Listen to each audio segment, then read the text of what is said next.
delegates at a recent constitutional conference in the Nigerian capital, Abuja. It was seen as a last-ditch attempt by the military government to resolve the country's simmering political crisis. The government hoped it would ease tensions, but still reserved the right to veto any conference decisions. While delegates quarreled among themselves, Nigeria appears to be heading for its biggest crisis since the Civil War. Yes, this house will never have been bribed. We'll drag it anywhere. This family's daughter was brutally killed. Just another statistic in the endless tribal fighting. The annulment of presidential elections in 1993 has increased tension and violence everywhere. Few places on earth match Nigeria's profusion of languages, religions and tribes. It has more than 200 ethnic groups, but 3 of them make up the vast majority of the population of 90 million. The Muslim Hausa Fulani in the north, who've dominated Nigerian politics and the military since independence, the Christian animist Igbo in the southeast, and the Christian Muslim animist Yoruba in the southwest. Conflicts between them date back to colonial times when the British joined the 3 regions into a single but uneasy federation. 1967, 7 years after independence, and tribal tensions erupted in a bitter and bloody civil war. In a fit of ethnic hatred and fear of an Igbo-led conspiracy to dominate the country, thousands of Igbos were massacred in the north. Most of them fled to their tribal homelands in the east and declared the independent state of Biafra. For 3 years, the battle between government and Biafran forces raged. Civilians caught up in the fighting died in their hundreds of thousands.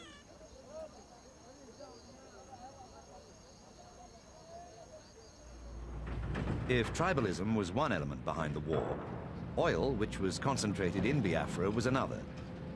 Nigeria is the 4th largest OPEC producer, pumping out more than 2 million barrels a day. Since 1970, when Biafra re-entered Nigeria, thousands of millions of dollars have flowed through the country's coffers. For most of this time, the military, dominated by the Hausa Fulani tribe in the north, have run the country. Their access to the oil dollars has concentrated political patronage and weakened the economy.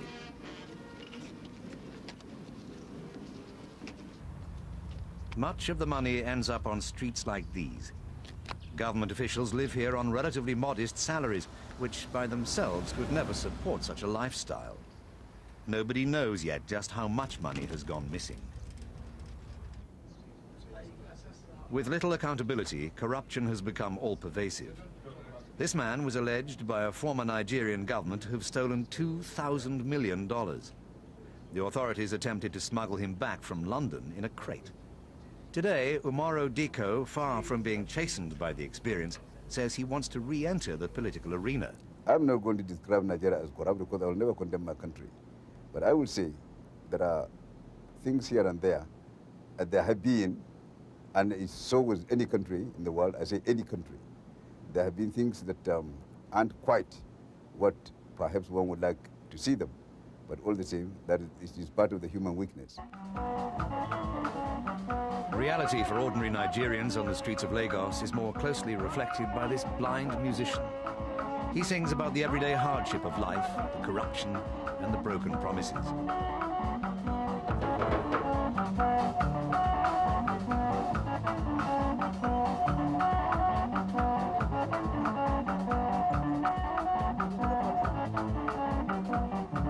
For most people, life has been reduced to a daily struggle for survival. Second only to Johannesburg, Lagos has the potential to be the most prosperous city in Africa. However, such a prospect seems distant for these street vendors. Lagos is a harsh place for most of its citizens, and conditions are made worse by low wages and high unemployment. For millions of people in this, the continent's biggest city, commuting is a nightmare. And basic services like electricity and water are irregular and unreliable. All this in a country that earns some $40 million a day from oil sales alone.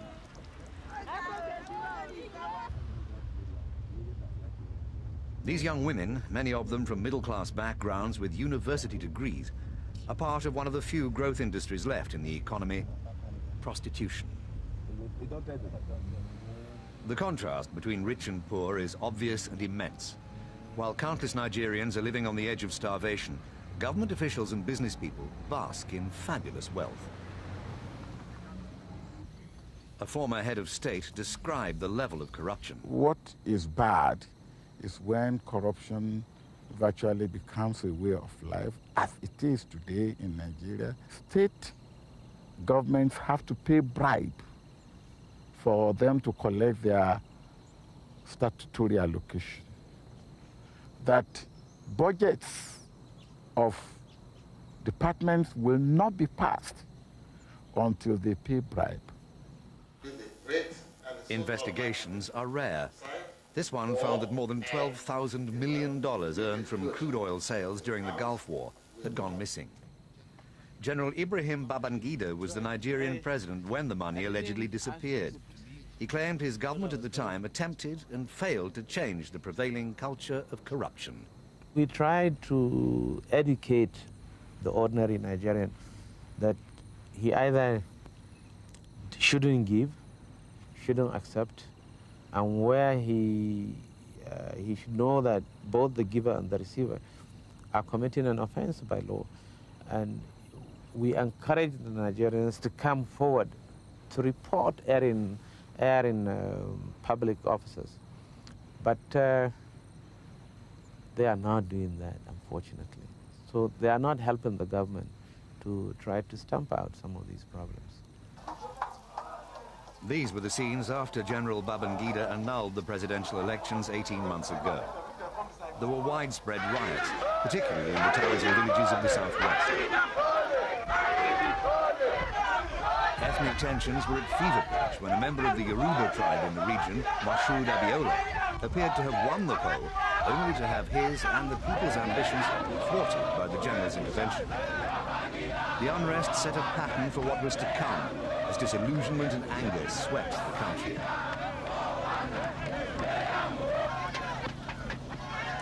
Since 1993, hundreds of people have been killed in sporadic outbreaks of intensive fighting. Observers fear that unless something radical is done soon, Nigeria could slide into chaos and become totally ungovernable. Whatever happens, the signs are that the next few months will be a crucial test of national unity as the country faces its most difficult period since the civil war of the 1960s.